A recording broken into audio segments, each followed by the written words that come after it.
Welcome to Infidelity Diaries. Explore the secrets and stories of infidelity with us. My name is Emily, and I always thought my life was predictable and stable. I had a loving husband and a successful career. However, one evening, everything changed. A simple weekend trip to visit relatives awakened entirely new feelings and passions within me that I hadn't even suspected. That evening marked the beginning of a story about how one night can either ruin or revive a life. I'm 38 years old. Until recently, I considered my life completely normal and calm. I've been married to John for 14 years, and we have a son named Peter. We lived in a cozy house in the suburbs of Chicago, enjoying all the joys of family life. Our relationship with John had always been stable, but in recent years, I started feeling that something was wrong. We had fallen into a routine, and the passion that once burned between us began to fade. John was a successful manager, constantly busy with work, while I worked as a real estate consultant. Our lives were so filled with responsibilities and tasks that we hardly had time for each other. That summer, we decided to spend a weekend at his brother Paul's house, who lived in a small town on the shore of Lake Michigan. Paul was married to Sarah, and they had 2 children. Their eldest son, Nick, was my nephew, who had recently turned 22. Nick had just returned from college, and I always thought of him as a sweet and smart boy. Paul and Sarah invited us for the weekend at their country house so that we could spend time together and enjoy nature. When we arrived, we were greeted with hugs and warm welcomes. The house was surrounded by greenery, and it offered a stunning view of the lake. John, as usual, quickly found common ground with everyone and started joking with the relatives. I also tried to enjoy the evening, although thoughts about our routine life didn't leave me. Throughout the evening, I caught Nick's gaze on me several times. There was something new in his eyes, something I hadn't noticed before. Later, when the evening was drawing to a close and the guests started to leave, John suggested taking a walk along the lake. Nick and I joined him, leaving the others in the house. The sky was full of stars, and the gentle sound of water was soothing. We walked along the shore, talking about life and future plans. Nick shared his adventures in college and how much he enjoyed studying architecture. I was always proud of how he handled his life. His ambitions and determination impressed me. At some point, John suggested going back to the house as he began to feel tired. I stayed by the shore with Nick, enjoying the silence and calm. We sat on the sand, looking at the reflection of stars in the water. "Aunt Emily, have you ever wanted to change everything?" Nick asked unexpectedly. "What do you mean, Nick?" I replied, trying to understand what was bothering him. "I don't know. Sometimes it feels like life is too predictable, and you want something new, something different."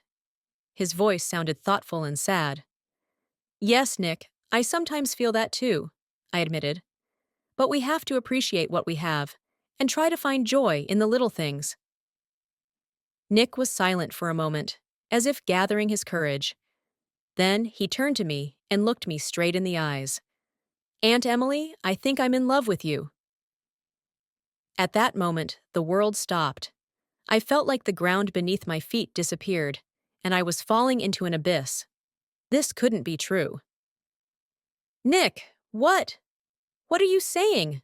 I mumbled, instinctively stepping back. He took a step toward me, his eyes full of emotions I didn't want to acknowledge. "I love you, Aunt Emily. I've loved you for as long as I can remember.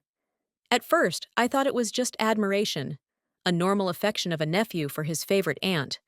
But over time, I realized it was much more." My thoughts were in a whirlwind. I couldn't understand what I was hearing. This had to be a nightmare, a bad joke. "Nick, no. You don't know what you're saying. This is wrong on so many levels. I'm your aunt, for God's sake.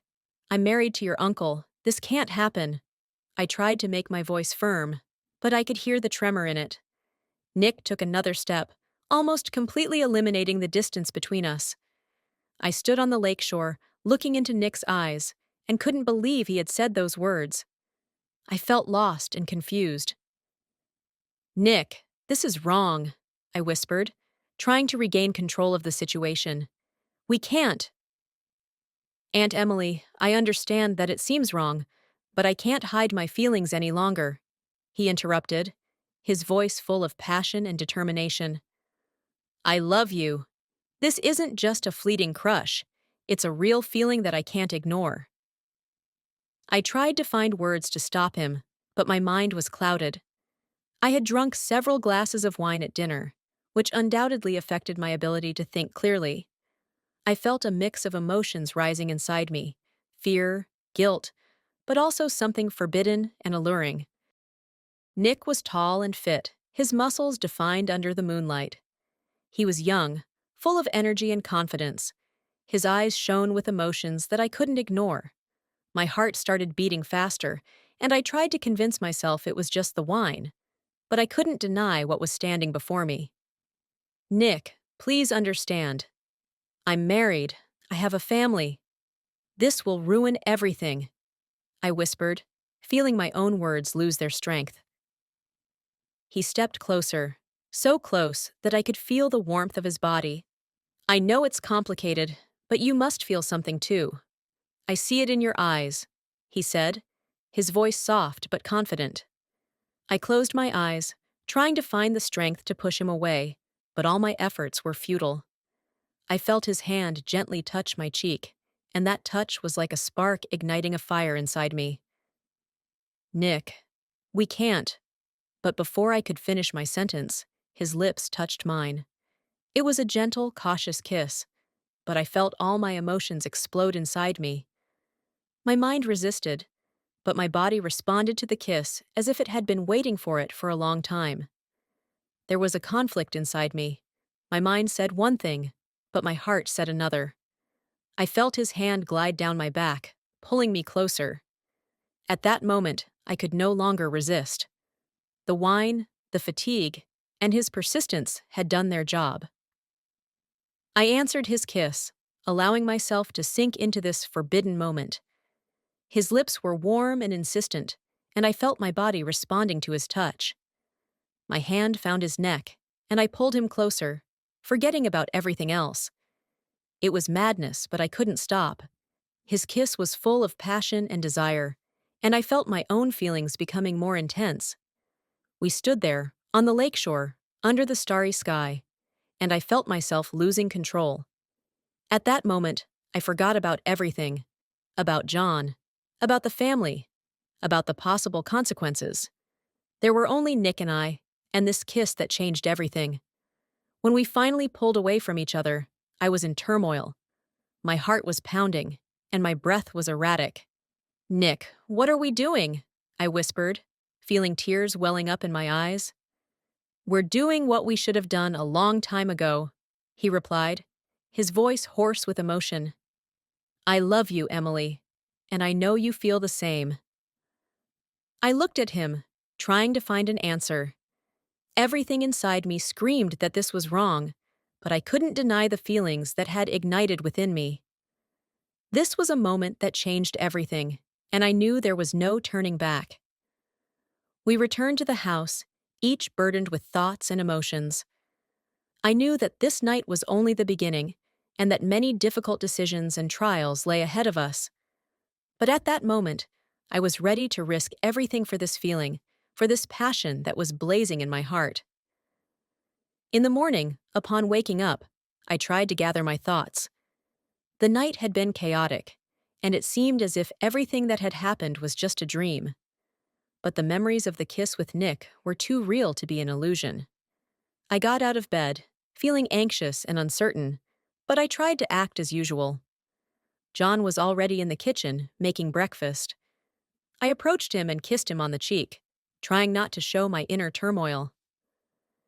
We had breakfast together with Paul, Sarah, and the kids, discussing plans for the day. Nick sat across from me, and our glances occasionally met. I tried not to look at him for too long to avoid revealing my feelings. After breakfast, I decided to go outside to get some fresh air, take a walk, and clear my thoughts.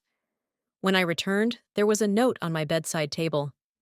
My heart raced when I recognized Nick's handwriting. "Emily, I can't stop thinking about last night. I want to repeat it again. I'll be waiting for you this evening at our secret spot by the lake. Nick! I felt a fire ignite inside me.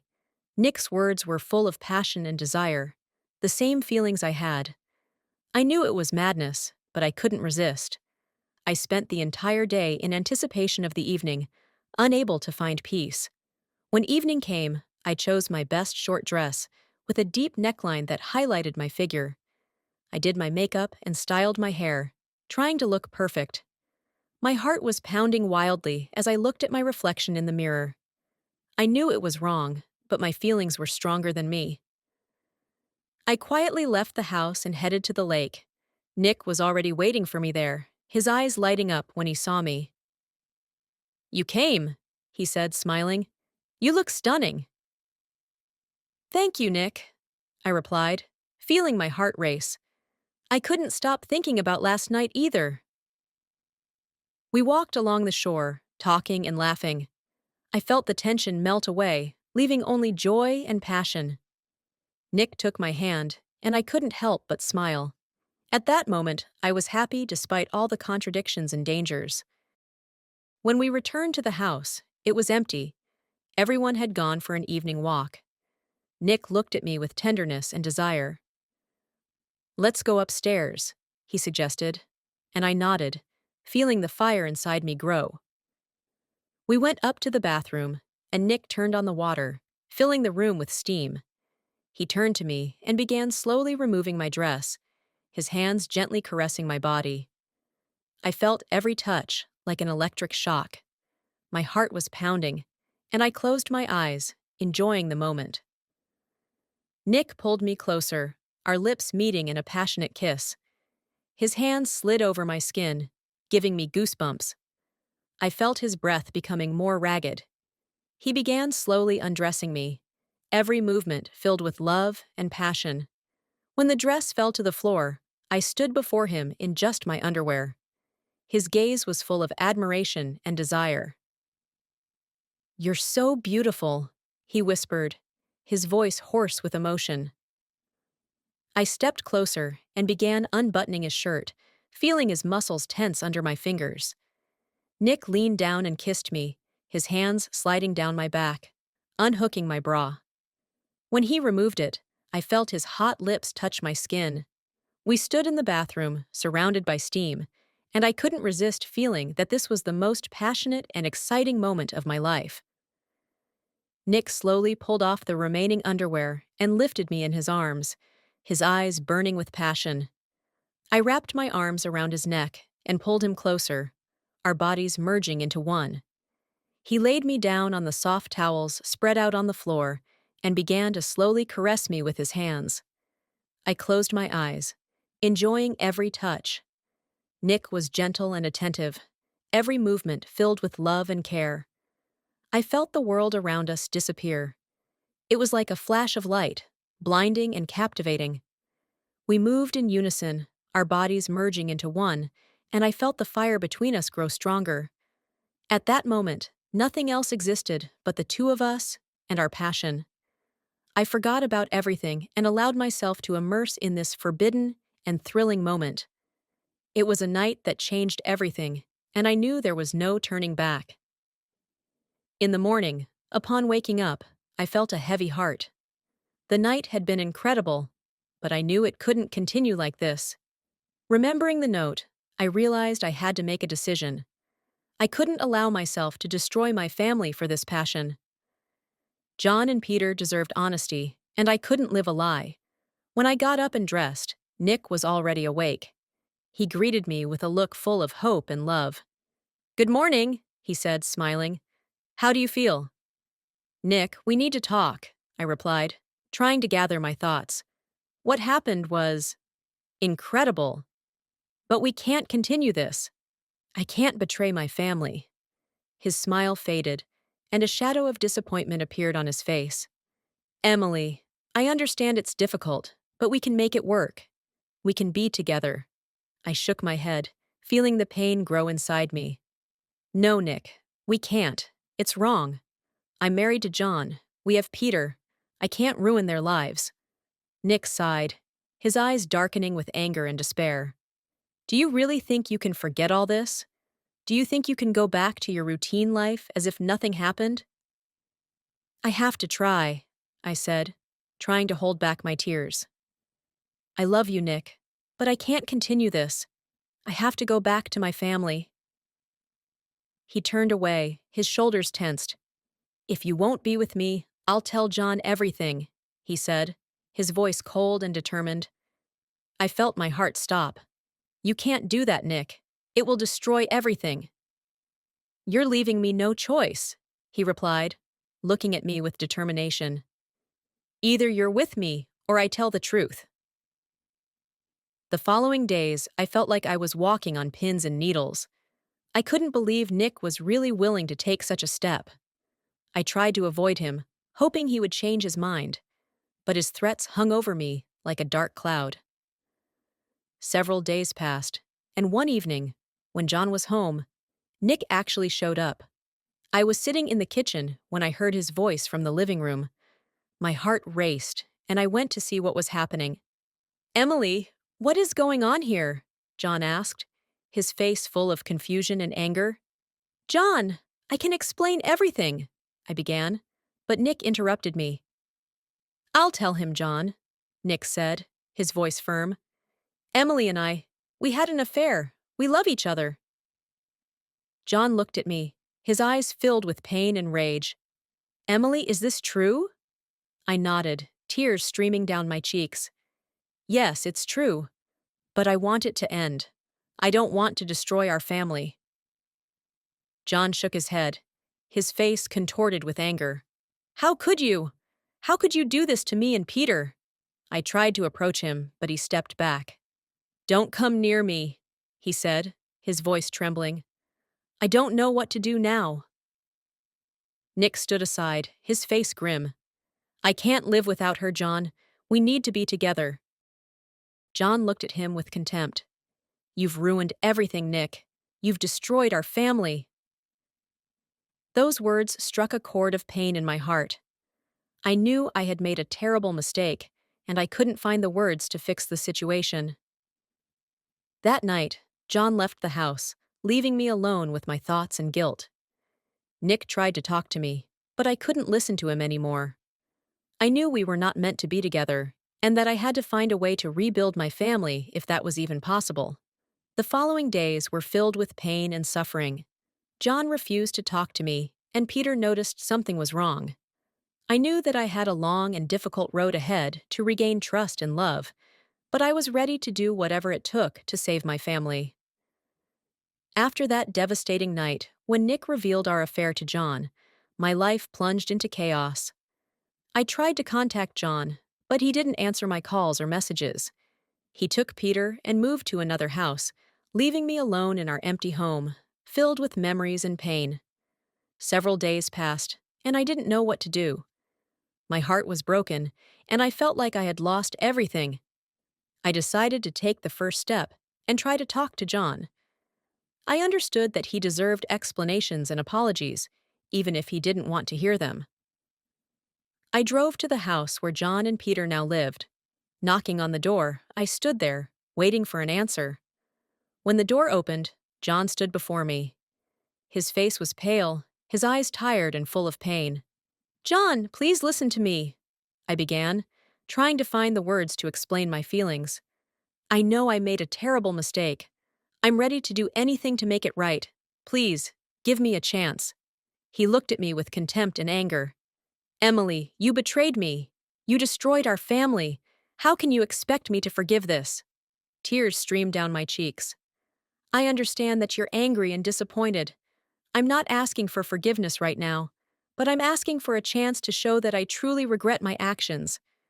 Please, John, don't leave me. He shook his head, his face full of bitterness. I can't just forget and forgive. You destroyed everything we had. Peter is suffering because of this too. I felt my heart tighten with pain.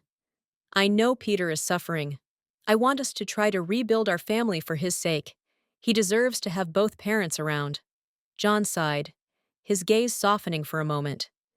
Emily, it's not that simple. I can't just go back to the way things were. I've filed for divorce. I can't live with you after what you've done. Those words pierced me like a knife. John, please don't do this. We can try therapy. We can talk to a counselor. I'm willing to do anything to save our marriage. He shook his head again. I've already made my decision. I think it will be better for both of us if we part ways. I don't want Peter to see us together, but unhappy. I stood there, feeling utterly empty. John was resolute, and I realized I had lost him. If you really want a divorce, I won't stand in your way. I want you and Peter to be happy, even if it means I won't be part of your lives. John looked at me with sadness and pain. I hoped we could get through this, but too much has been damaged. I think divorce is the only way. I left, feeling like the world was collapsing around me. My attempts to win John back had failed. He was determined to start a new life without me. I understood that I now had a long and difficult path to redemption and rebuilding my life. In the following weeks, I immersed myself in work and tried to get my life back on track. I sought help from a psychologist to understand my feelings and try to comprehend what had led me to such a destructive act. I knew I needed to change to become a better version of myself, even if it wouldn't bring John and Peter back to me. The divorce process was painful and long. John and I tried to do everything possible to minimize Peter's pain. I tried to be strong for him, showing that, despite all the difficulties, I would always be his loving mother. Peter was confused and lost. He didn't understand why his parents were no longer together. I tried to explain to him that John and I still loved him and would always be there for him, but it was hard. Every time I saw his sad eyes, my heart broke into pieces. Nick tried to contact me, but I decided to cut all ties with him completely. I knew he was the cause of much of my misery, and I couldn't let him interfere in my life again. I understood that I needed to start over, and that was only possible without him. Life after the divorce was challenging. I learned to live without John and Peter, getting used to the loneliness. I knew that a long road to recovery and redemption lay ahead, but I was ready to fight for myself and for the future, even if it didn't include the life I once knew.